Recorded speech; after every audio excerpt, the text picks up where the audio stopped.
Today, we're chatting with Suzanne Woods Fisher about her book, A Season on the Wind. Suzanne, thank you so much for taking the time to do this today. Oh, this is my pleasure because this book really means a lot to me for a reason that you may not expect. Is it because it's a return to Stoney Ridge, or is there another reason? Well, it's actually because it is a return to Stoney Ridge, and I have written in a couple different genres. So this is a return to writing about the old order Amish, which is near and dear to my heart. And it is sort of as I went back into writing in that frame of mind, I have to admit, it does really calm you. It is a lovely place to be on a rural farm in an old order Amish family. But there's something so special about this book because it's really about birds. And there's a rare bird that has found its way on an Amish farm. And a lot of people don't think of the Amish as birders, and yet they are incredible birders.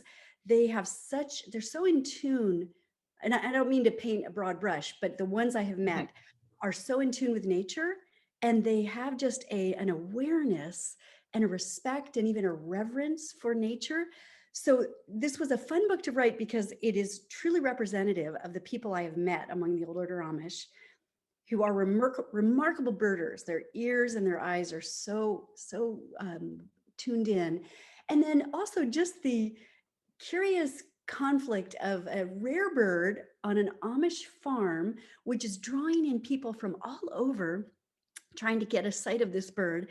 And so you have that old order world and the the English world, the non-Amish world kind of coming together, pursuing this little bird who always eludes everybody, just has, as birds do. I'm kind of a closet birder. I'm an amateur, but very enthusiastic. And I use a bird app on my phone, which the old order Amish don't do.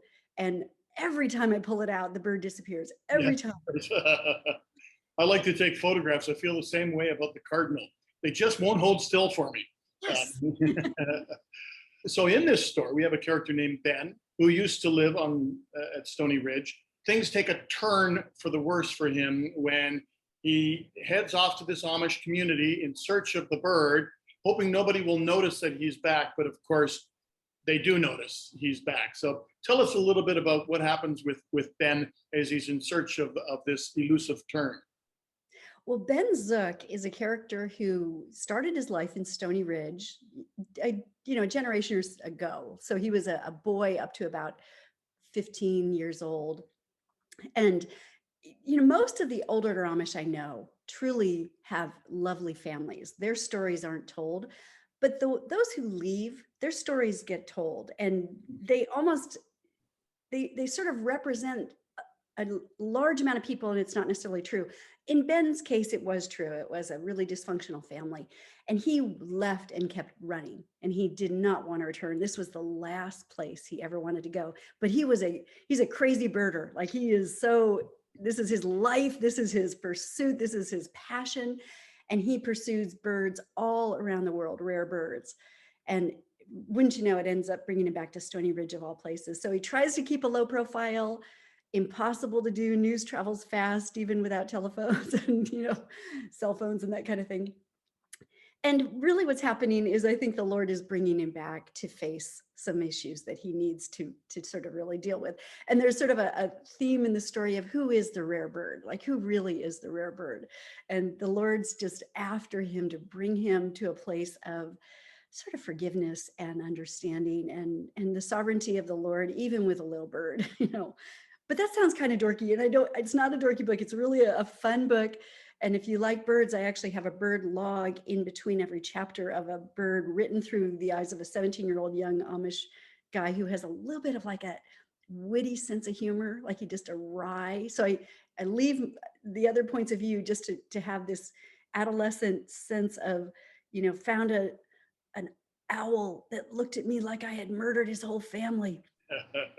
Kind of how owls do look at you. So Yes, yes, they've got an inquisitive look, and it looks like they think we're suspicious. Yes, the bird in this book, which is a tern, is it in fact a fairly rare bird? very, very rare in North America. And I really researched long and hard that all the different bird comments that I bring up, because this is a book about rare birds, were true. They were spotted in Pennsylvania. And I actually had a friend of mine who was the president of the Audubon Society go through the book.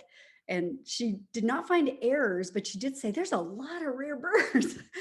But there really are true sightings of these. They get blown off course. There's storms. There's, just things happen in this situation, it's a long autumn, warm, long autumn that just has the birds relaxing because they rush back to reproduce in spring, but then they take their time coming home in the fall. And so that's where this story is sort of that time of a bird's life. Well, looking forward to reading this, Suzanne. It's called A Season on the Wind. I wish you all the success with it. And thank you so much for taking the time to tell us a little bit about birding and a little bit about this book. Thank you so much. I appreciate it. And I hope readers like it. I have to tell you, my one editor who loves horror novels thought she wasn't really going to enjoy this book as she had to, and she's the one who has to really comb through it. And she ended up loving it. And now she's a birder. She's like an amateur birder because she said they're everywhere. And that's the joy of birds. They are everywhere. But it is a story about the Amish as well, and just the beauty of their life and their, like I mentioned, their reverence for nature, which we all need a little more of. Yes, agreed. Well, thank you so much for your time today. My pleasure.